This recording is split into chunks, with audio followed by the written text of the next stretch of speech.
César de Bus est né à Cavaillon en 1544, en février 1544, et on sait qu'il était le 7e d'une fratrie de 13. Voilà. Né dans une famille originaire du lac de Côme, qui s'était installée je pense, au XVe siècle à Cavaillon, qui faisait alors partie des États pontificaux. César de Bus est né dans une famille chrétienne. Papa s'appelait Jean-Baptiste et sa maman s'appelait Anne de la Marne de Châteauneuf. La maman était très pieuse, il était élevé dans l'amour de Jésus, du Christ, et une vénération toute particulière pour la Vierge Marie. C'était un petit garçon très généreux. Il offrait son goûter aux plus démunis, petits enfants pauvres.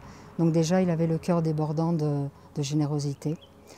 Ensuite, il est allé dans un collège jésuite pour effectuer ses études. Donc un petit adolescent, comme tous les adolescents. Mais il s'est un tout petit peu détourné de sa foi, un peu comme tous les adolescents d'aujourd'hui, rien de nouveau. Ensuite, je sais qu'il est parti en région parisienne, à la cour du roi.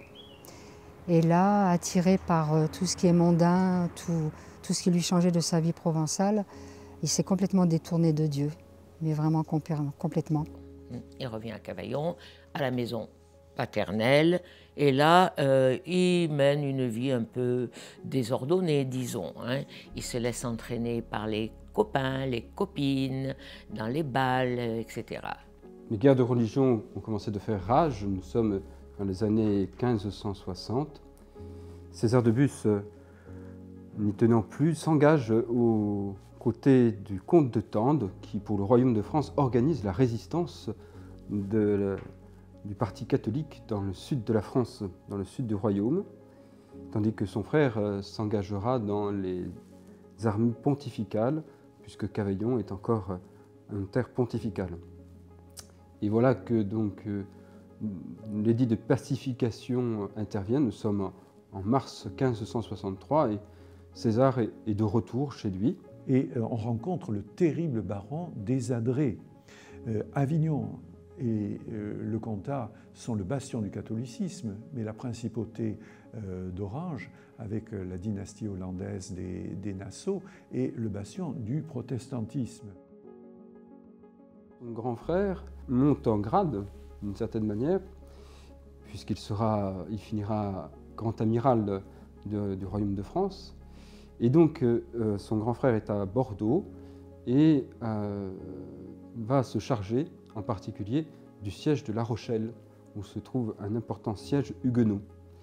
Et il va appeler évidemment des renforts, et parmi ces renforts, César de Bus va se porter candidat en 1563, et malheureusement, ou heureusement, le Seigneur l'attendait autrement.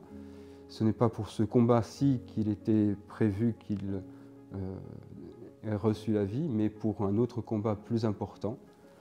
Et c'est justement par cette maladie qu'il va devoir abandonner le siège de Bordeaux et de La Rochelle et retourner dans son pays natal, à Cavaillon, où il va mettre quelques mois à se remettre de cette épreuve de santé. Et Dieu envoie, j'ose dire, des messagers sur notre chemin afin que nous puissions comprendre sa volonté. Vient s'installer chez eux une dame nommée Antoinette Réveillade, qui vient de la campagne. C'était une personne très simple, analphabète, qui est venue travailler à Cavaillon et qui se met à fréquenter la maison de Bus. Et elle s'installe, disons qu'elle devient pas l'amie, mais un peu la confidente de la maman de César. Et voyant que César sortait le soir, allait faire la bringue, elle était vraiment navrée, elle voulait à tout prix qu'il revienne à sa religion qu'il avait délaissée. Elle essaie, elle luche, et comme elle ne savait pas lire, elle lui demande à plusieurs reprises de lui lire parce qu'elle voudrait connaître la vie des saints. Louis Guyot, sacristain de la cathédrale, c'est lui qui découpait les habits liturgiques, avait refusé c'est dire sa simplicité et son humilité et son détachement. Plutôt, il avait le véritable attachement, celui au Seigneur. Louis Guyot avait refusé un bénéfice à la cathédrale de Riez proposé par Monseigneur de Rastel, son parent. Et Louis Guyot cultivait à la cathédrale de Cavaillon la vertu d'humilité. Qui lui, disons, essaie comment dirais-je, de faire l'éducation spirituelle de César. Il l'implique dans une démarche qui aura beaucoup marqué César, je pense. Alors qu'il doit aller porter le Saint-Sacrement à un mourant, il lui demande d'escorter avec une torche le Saint-Sacrement jusqu'au domicile du mourant. Comme je disais il y a quelque temps dans une retraite que je prêchais sur César de Bus, elle a été quasiment jusqu'au harcèlement. Alors je le dis entre guillemets, c'est un harcèlement de charité, ce n'est pas un harcèlement de mauvaise volonté, mais on perçoit dans la façon même de faire d'Antoinette cet attachement radical, viscéral de charité à vouloir sauver ce jeune homme. Elle ne voulait pas que ce jeune homme se perdît. Alors, comment va-t-elle faire? Eh bien, elle va l'assaillir régulièrement, venir lui demander, de lui faire la lecture. Elle voulait obliger César de Bus à lire. Elle voulait l'obliger à prendre des livres de vie de saints, des passages d'ouvrages spirituels, pour que, lisant ces livres, son cœur se réveille, son esprit se réveille et son âme soit touchée. Et César de Bus refusait. Alors, un jour, elle lui dit: Monseigneur, vous êtes toujours très courtois et aimable envers les autres. Il n'y a qu'avec moi que vous montrez désobligeant. C'est là où je me dis, elle devait être, oui, presque harcelante. Je vous en prie, prenez ce livre et pour ma seule consolation, lisez-en 7 lignes. 7 lignes en l'honneur des 7 douleurs de la Notre-Dame. Ou même 5 en l'honneur des 5 plaies de notre Seigneur. Ou, si cela paraît trop, seulement 3 en l'honneur des 3 personnes de la Sainte Trinité. À force de persévérance, à force d'insistance, à force de conviction, finalement, elle obtiendra que César de Bus baisse les armes. Finalement, Antoinette obtient... Alors, pour faire cela, pour arriver à ses fins, elle n'agit pas seule. Et elle demande à Louis Guyot, qui est un homme tailleur de pierre de son métier, qui fait aussi office de sacristain à la cathédrale de Cavaillon, elle lui demande le secours de sa prière. Et d'une certaine manière, Antoinette, c'est celle qui va au combat, et Louis, celui qui assure les arrières par la prière, qui assure la force du combat par la prière. Et à tous les deux, ils obtiennent que César de Bus baisse les armes et se rende, mais se rende à la grâce de Dieu.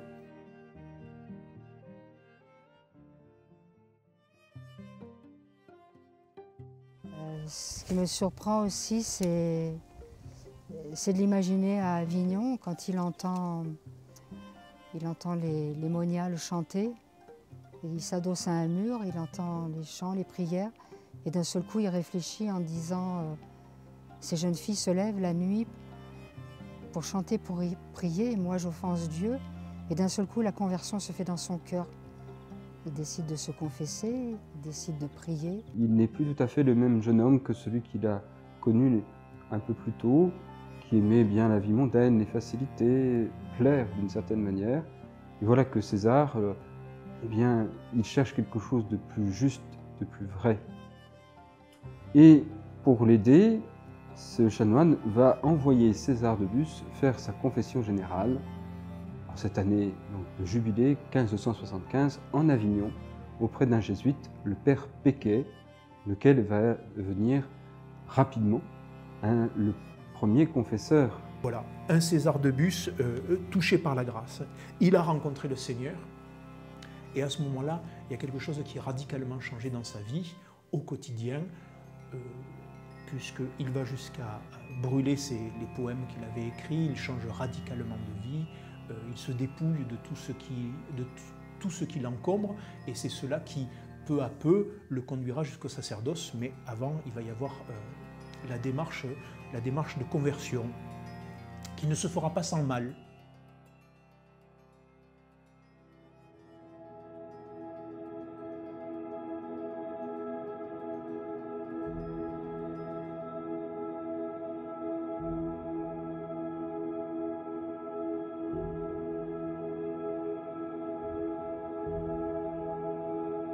Après les exercices spirituels chez les jésuites, à la manière ignatienne, après cette confession générale, il ne restait que dédier sa vie au service de l'Église et au service de l'Évangile.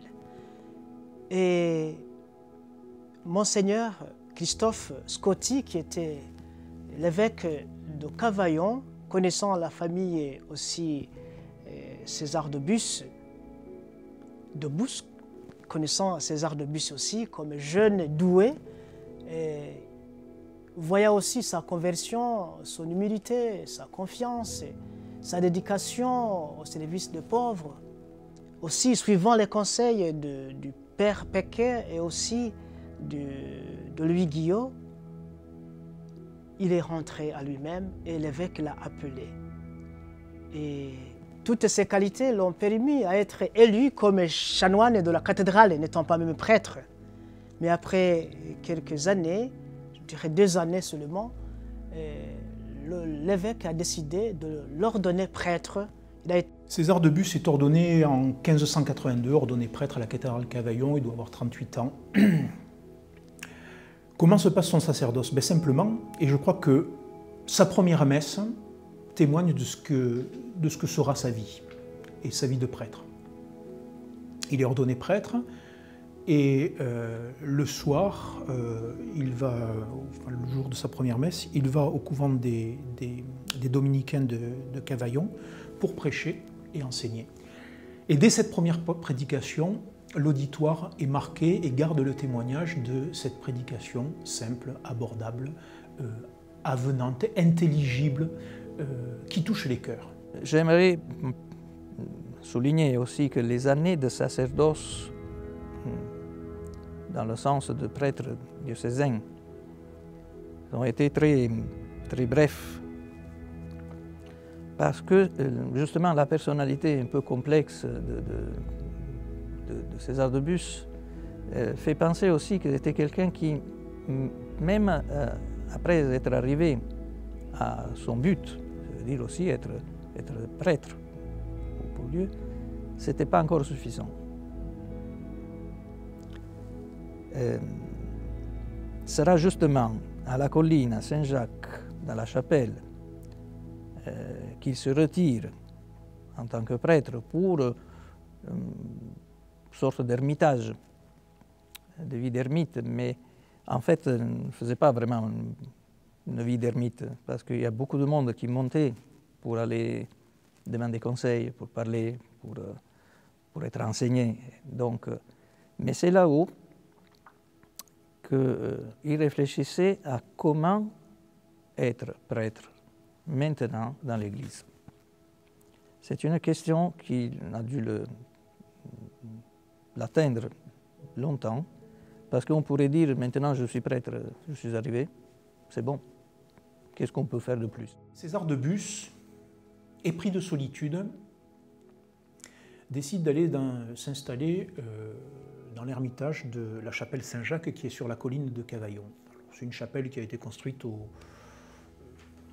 XIVe siècle, je crois, peut-être avant. Il veut là s'y adonner à la prière et à l'étude.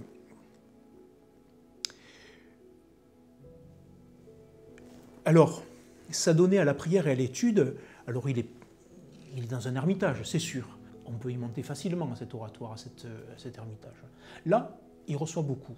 Là, il enseigne. Là, il confesse. De cet ermitage, il continue à venir prêcher, à enseigner, à faire le catéchisme. Il y a un endroit bien précis au pied de l'autel, un cercle avec une croix, et au centre de cette croix, un autre cercle. Si on se positionne dans ce point précis, on se retrouve à la convergence de 4 lignes imaginaires, je les appelle moi, hein, c'est ma fantaisie qui dégagent des quatre symboles des évangélistes qui sont gravés sous 4 chapiteaux. C'est tout ce qui reste de la nue pierre de la chapelle, les 4 symboles des évangélistes. Cette présence, ces rappels à l'évangile et l'Eucharistie sont les deux choses qui peuvent symboliser toute son existence, la parole de Dieu et l'Eucharistie. Et après, qu'est-ce qu'il faut faire? C'est la fameuse fenestrelle dont a inventé le terme Monseigneur Amourier, qui a écrit ce petit livre sur la vie de César de Bus. Une fenestrelle qui est encore là, dans sa chambre où il couchait, et qui donnait la vision sur la ville de Cavaillon. L'adoration, la parole de Dieu, je ajouterai bien l'étude aussi du catéchisme nouveau du Concile de Trente, lui faisait poser la question comment transmettre ça, en faisant quel genre de vie. L'anecdote marquante. Pour aller à l'Ermitage depuis la ville, qui est au bas de la colline, eh bien, il y a un chemin qui monte. Et sur ce chemin, César de Bus va édifier 5 oratoires en l'honneur des 5 plaies de notre Seigneur en sa passion. 5 oratoires qui illustrent la passion de notre Seigneur Jésus. Et là encore, on retrouve cette passion qui est très présente, cette passion qui marque son cœur et qui marque sa vie. Et pour monter jusqu'à cet oratoire, finalement, il utilise la vie ordinaire. Il faut passer par ce chemin pour aller jusqu'à l'Ermitage. Et sur ce chemin, il va le jalonner de ces 5 oratoires pour que ce ne soit pas simplement un chemin pratique, parce qu'il faut le faire, mais que ce soit aussi le moyen d'élever son âme vers Dieu avec ces oratoires qui vont illustrer, nourrir le cœur en nourrissant, en illuminant les yeux. Donc, dans cet oratoire, voilà, il va à nouveau, dans cet ermitage, il va à nouveau former son cœur, préparer son cœur à la mission qui l'attend et développer encore cette passion pour la prédication, pour l'enseignement, pour la transmission de la foi. Le résultat, c'est que il avait constaté que beaucoup d'enfants, en particulier d'enfants de milieux pauvres, méconnaissaient les prières essentielles. Notre Père, je vous salue Marie, la profession de foi, je confesse à Dieu, l'acte de contrition. Ils méconnaissaient ces éléments essentiels de la foi, même faire le signe de croix. Ça, c'est un premier point. Deuxième point, c'est qu'il a constaté aussi que beaucoup trop de prêtres, eux-mêmes, s'étaient affadis dans leur foi et dans leur ministère, ne prenant plus au sérieux la réalité de leur vocation, ne prenant pas au sérieux la valeur de leur sacerdoce, ne prenant pas les moyens pour nourrir, affermir leur sacerdoce et le mettre au service du peuple. Alors, lui, César de Bus, qu'est-ce qu'il faisait ? Ces historiens racontent qu'il passait en ville avec une clochette, appelant les enfants, venant ainsi pour venir au catéchisme et leur enseigner la doctrine. Alors, le mot doctrine peut nous apparaître un peu étrange pour nous aujourd'hui, parce que c'est un mot qui a vieilli. Comme on dit en provençal, faire la doctrine, c'est faire le catéchisme. Le provençal a gardé le sens de ce mot qui a vieilli en français. Faire la doctrine, c'est faire le catéchisme. Et faire le catéchisme, ce n'est pas se lancer dans des grands discours théologiques, des discours spéculatifs, même s'ils sont nécessaires, mais c'est conduire les âmes au mystère pour que leur cœur soit touché, pour que le cœur de ces enfants, de ces personnes soit touché, qu'ils connaissent, qu'ils aiment Dieu. Ont marqué profondément la vie de César de Bus, futur saint. Cavaillon, c'est sa ville natale. Et ces deux lieux sont la cathédrale et l'ermitage de Saint-Jacques, sur la colline qui domine la ville. La cathédrale est le lieu où César de Bus a été baptisé, où a appris à connaître le Seigneur, où a été ordonné prêtre un dimanche d'août de l'année 1582. Et l'Ermitage, c'est le lieu qui a donné à César de Bus l'élan missionnaire, c'est-à-dire dans le silence de cette chapelle de Saint-Jacques, il a appris à contempler l'Eucharistie et à regarder d'en haut de la colline son peuple, le besoin de son peuple, pour l'évangéliser, pour lui donner le réconfort de l'Évangile. Je pense que c'est très important de souligner ce passage de la vie de César de Bus, parce que ce sont deux lieux qui vraiment gardent aujourd'hui encore le souvenir de celui que nous recevons comme nouveau saint. À ce qui concerne la nouvelle méthode d'enseigner le catéchisme, c'est vraiment innovatrice. Je dis que cette méthode ne part de rien, parce que lui, il avait déjà l'expérience, il connaissait bien Charles Borromée, les oratoires de Filippo Neri. Cela lui a aidé vraiment à faire quelque chose de nouveau. Mais lui a été génial. Il faut aussi jouer sur son caractère comme personne douée, très créative, une personne qui dessinait, une personne qui dansait, qui chantait. Donc tout ça entre dans sa méthodologie d'enseigner le catéchisme pour qu'il soit vraiment tout proche des gens. Et il faisait ainsi. Il a fait ce qu'on appelle, je dirais, une catéchèse graduelle. D'abord, il y a une catéchèse, une petite catéchèse. Cette catéchèse était destinée, il s'adressait aux gens ignorantes.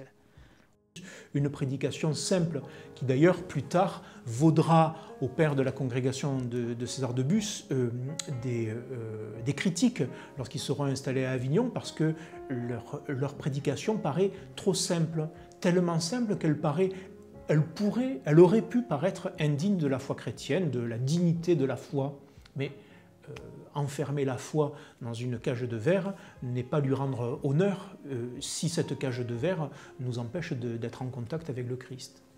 Et ce qui reste le cœur de l'enseignement et la finalité de l'enseignement pour César de Bus, c'est bien toujours cela, cette rencontre personnelle avec le Christ, avec son amour, dans la grâce des sacrements. En quoi consistait alors cette méthode, cette petite catéchèse?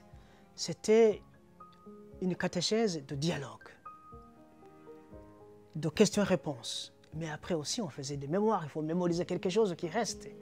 Et on enseignait surtout les petites prières, le signe de croix, on enseignait l'Ave Maria, le Notre Père, les commandements, on enseignait les sacrements et surtout on mettait en évidence le sacrement de la pénitence et aussi le sacrement de l'Eucharistie parce que dans son temps-là, valait la peine pour que les gens puissent retrouver leur sens de vie du point de vue spirituel. Et après aussi, il a instauré une autre, je dirais, la grande doctrine qui était, je dirais, destinée aux personnes un peu, je dirais, intellectuelles, qui était constituée par les grandes prédications pour le dimanche. C'est-à-dire après la messe, donc César de Bus se donnait à prêcher et surtout à approfondir les vérités de la foi d'une manière intellectuelle. Et ces prédications ont été recueillies dans 4 volumes que nous avons comme le trésor de la congrégation qu'on appelle les instructions familières. Ce sont vraiment un trésor pour la maturité, pour faire grandir les gens dans la foi. Mais après cela aussi, il a instauré une autre étape, ce qu'on appelle la moyenne doctrine. La moyenne doctrine, alors, c'était une méthodologie qui est toujours appliquée, même aujourd'hui très actuelle, où il enseignait, non seulement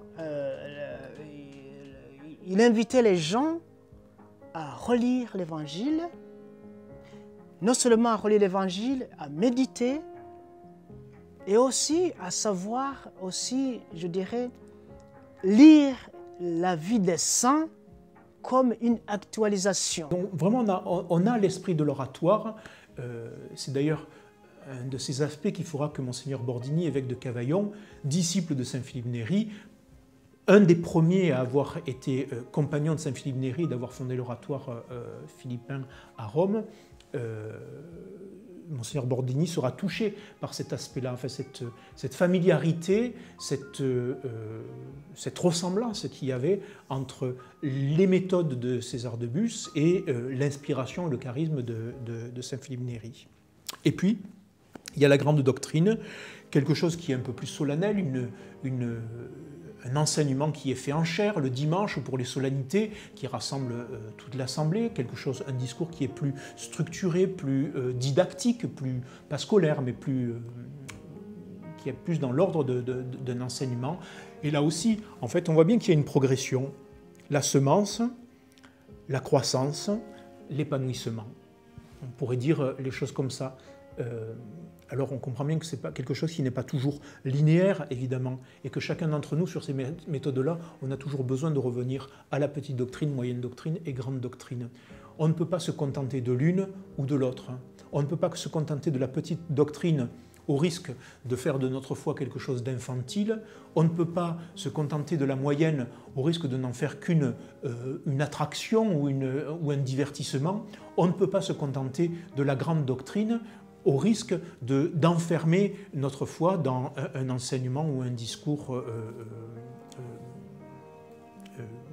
intellectuel seulement, mais coupé des réalités et coupé de notre humanité. La méthode de César de Bus, elle est une méthode qui est aussi innovante à son époque, mais une méthode qui est à la fois innovante et à la fois représentative de cette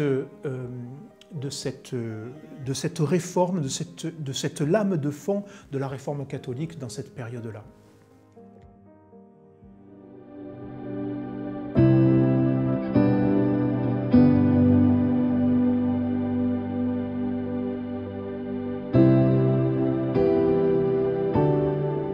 La congrégation a été fondée officiellement avec l'approbation interne des premiers statuts le 29 septembre 1592 et à l'Île-sur-la-Sorgue dans une maison qui appartenait au cousin de César de Bus, Jean-Baptiste Romillon, qui était prêtre lui aussi diocésain, séculier, et qui était parmi les premiers 12 membres de la congrégation. À ce moment-là, il y avait des prêtres et quelques de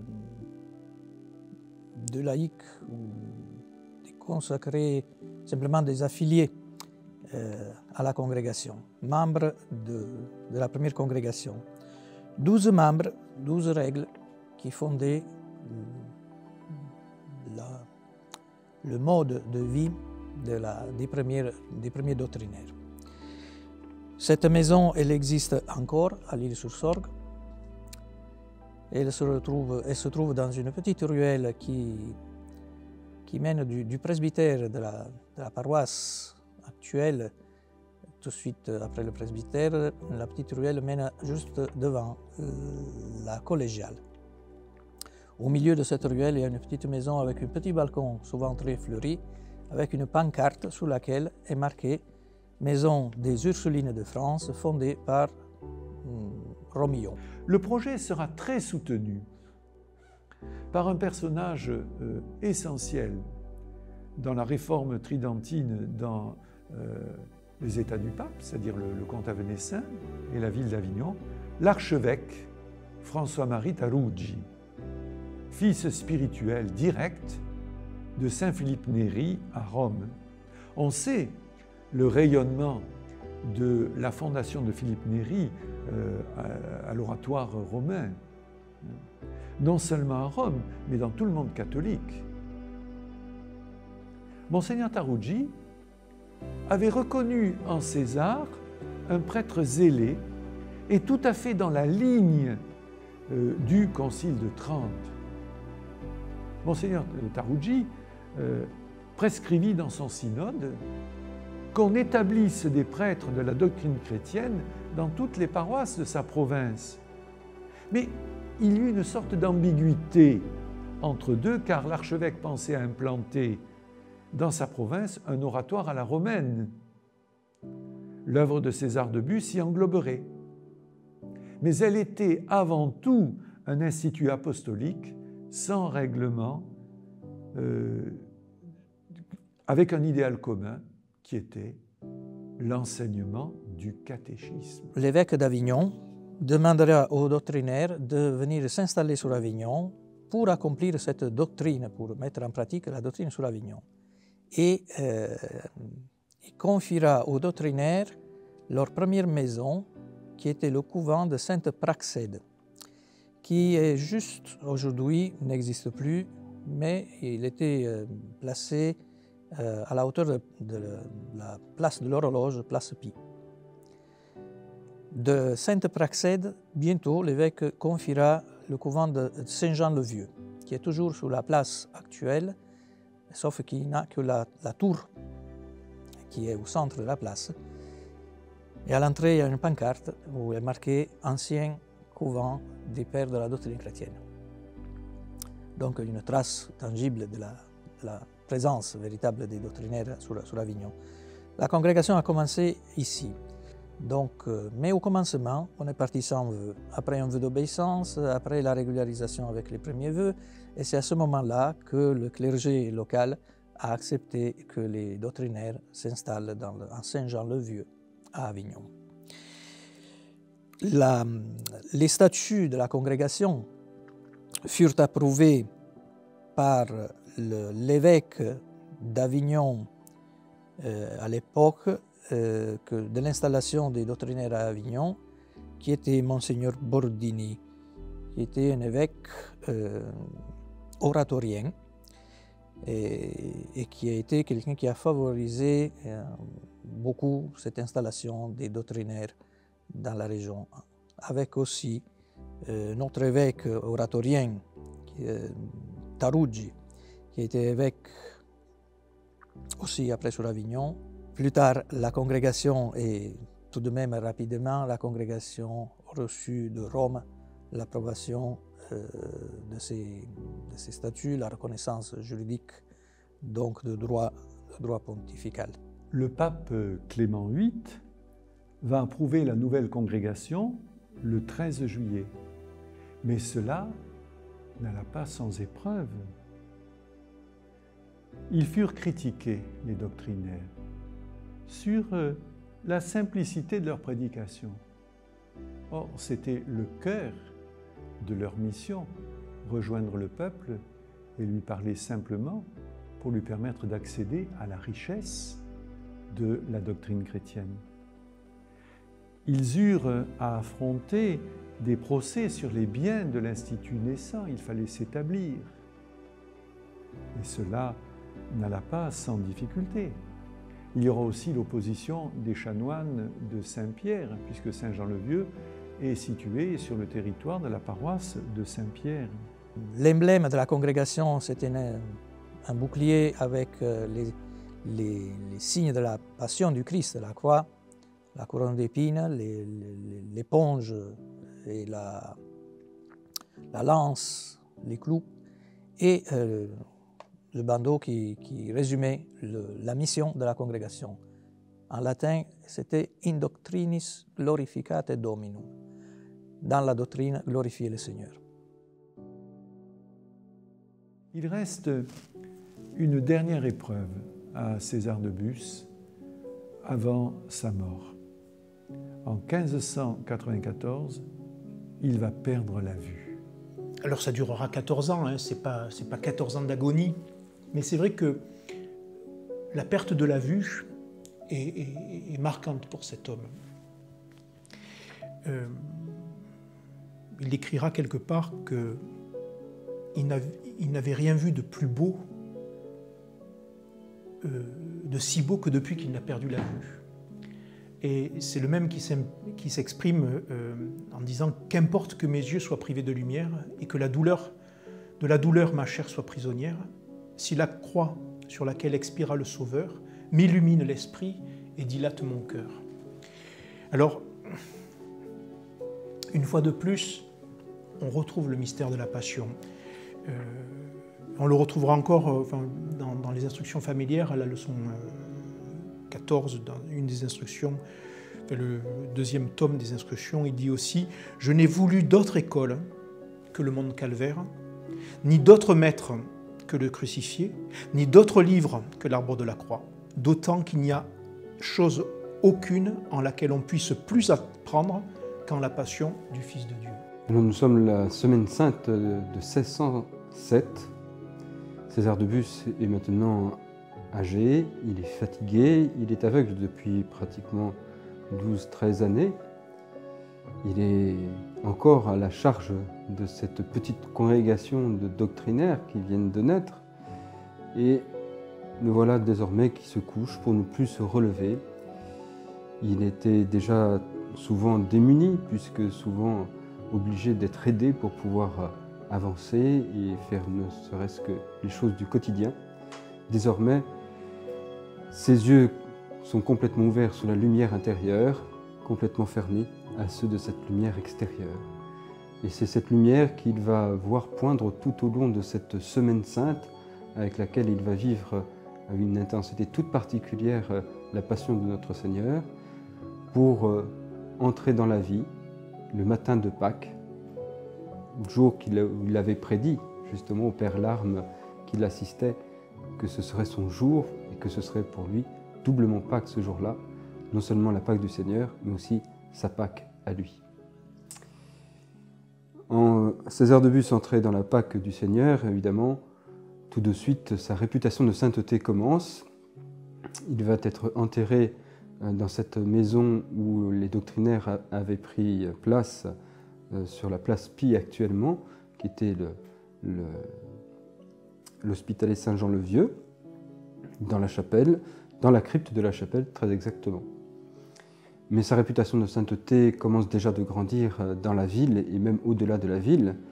Et on prie César de Bus. On a quelques petits miracles, notamment des possédés qui sont guéris. Et voilà que donc on se décide à peut-être vérifier un an après où en est le corps de César de Bus, du futur bienheureux. Et on va ouvrir, avec l'autorisation de l'évêque d'Avignon, le cercueil de César de Bus, juste au lendemain des inondations importantes du Rhône qui ont couvert encore une grande partie d'Avignon.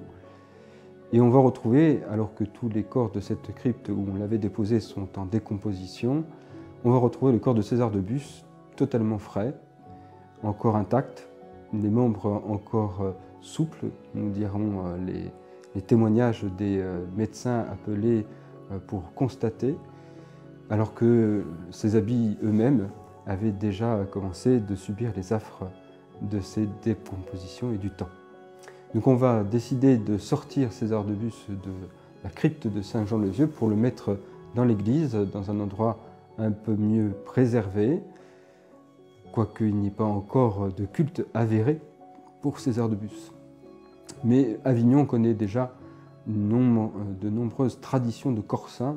Nous avons la place des corps saints, pas très loin d'ici, où reposait le bienheureux Pierre de Luxembourg et puis le saint Bénézet notamment. Et puis il y a souvent eu des corps effectivement de personnes réputées saintes qui ont été conservées de manière plus digne, ce qui a été le cas donc de César de Bus. Donc il va être conservé dans cette chapelle jusque pratiquement au moment de la Révolution, où ces restes vont être préservés et puis iront ensuite reposer dans l'église des doctrinaires à Rome, via Monticelli.